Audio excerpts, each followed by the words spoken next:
kids! Welcome to Night series. I'm Teacher Padu.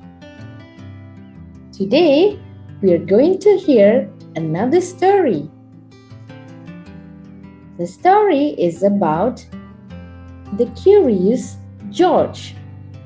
Are you ready to listen? This is George. He lived in Africa. He was a good little monkey and always very curious. One day, George saw a man. He had on a large yellow straw hat.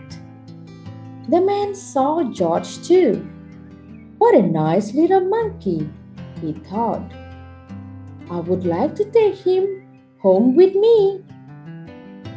He put his hat on the ground, and of course, George was curious.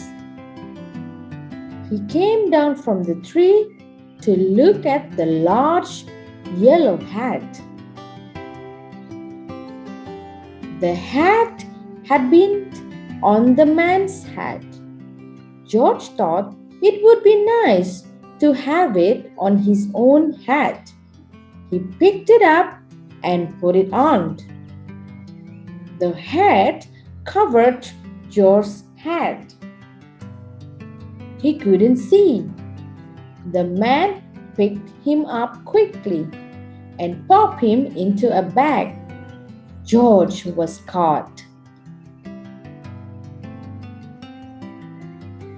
The man with the big yellow hat put George into a little boat, and a sailor rowed them both across the water to a big ship.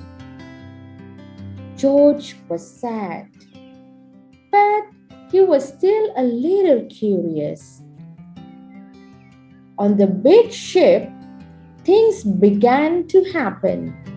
The man took off the bag. George sat on a little stool, and the man said, George, I'm going to take you to a big zoo in a big city. You will like it there. Now run along and play, but don't get into trouble. George promised to be good. But it's easy for little monkeys to forget. On the deck, he found some seagulls. He wondered how they could fly. He was very curious. Finally, he had to try. It looked easy, but what happened? First this, and then this. Where is George? The sailors look and look. At last they saw him, struggling in the water and almost all tired out. Man on board!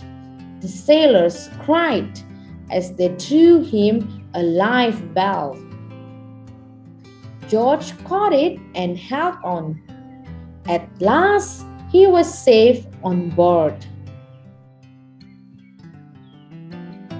After that, George was more careful to be a good monkey, until at last the long trip was over. George said goodbye to the kind sailors, and he and the man with the yellow hat walked off the ship onto the shore and on into the city to the man's house. After a good meal and a good pipe, George felt very tired. He crawled into bed and fell asleep at once. The next morning, the man telephoned the zoo. George watched him. He was fascinated. Then the man went away. George was curious. He wanted to telephone too. 1, 2, 3, 4, 5, 6, 7. What fun! Ding-a-ling, ding-a-ling. George had telephoned the fire station. The firemen rushed to the telephone. Hello, hello, they said.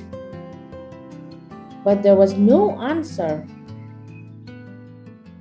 Then they looked for the signal on the map that shows where the telephone call had come from. They didn't know it was George. They thought it was a real fire. Hurry! Hurry! Hurry!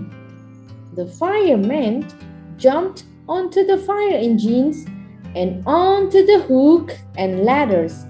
Ding dong, ding dong. Everyone out of the way! Hurry! Hurry! Hurry! The firemen rushed into the house. They opened the door. No fire? Only a naughty little monkey. Oh, catch him! Catch him! They cried. George tried to run away. He almost did, but he got caught in the telephone wire. And a thin fireman caught one arm and a fat fireman caught the other. You fooled the fire department, they said. We will have to shut you up where you can't do any more harm. They took him away and shut him in a prison. George wanted to get out. He climbed up to the window to try the bars. Just then the watchman came in. He got onto the wooden bat to catch George, but he was too big and heavy. The bat tipped up.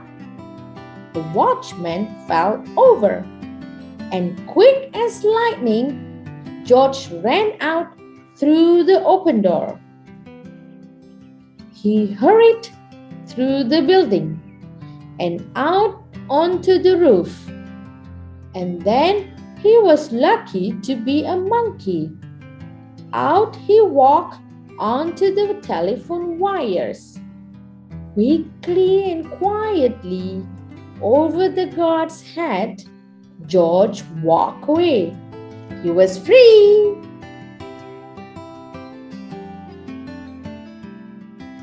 Down in the street, outside the prison wall, stood a balloon man. A little girl bought a balloon for her brother. George watched. He was curious again. He felt he must have a bright red balloon. He reached over and tried to help himself. But instead of one balloon, the whole bunch broke loose. In an instant, the wind whisked them all away, and with them went George, holding tight with both hands. Up, up he sailed, higher and higher. The houses looked like toy houses, and the people like dolls. George was frightened. He held on very tight. At first, the wind blew in great gusts. Then it quieted. Finally, it stopped blowing altogether. George was very tired. Down, down he went, bump onto the top of a traffic light. Everyone was surprised. The traffic got all mixed up. George didn't know what to do. And then he heard someone call, "George!" He looked down and saw his friend, the man with the big yellow hat. George was very happy. The man was happy too. George slid down the post, and the man with the big yellow hat put him under his arm. Then he paid the balloon man for all the balloons. And then George and the man climbed into the car, and at last, away they went to the zoo. What a nice place for George to live. That's the end of our story. Do you want to listen to more? I'll see you next time in our Night series. See you again, kids. Goodbye. Curious, curious. Sailors, sailors. Fireman, fireman. Prison, prison. Zoo, zoo.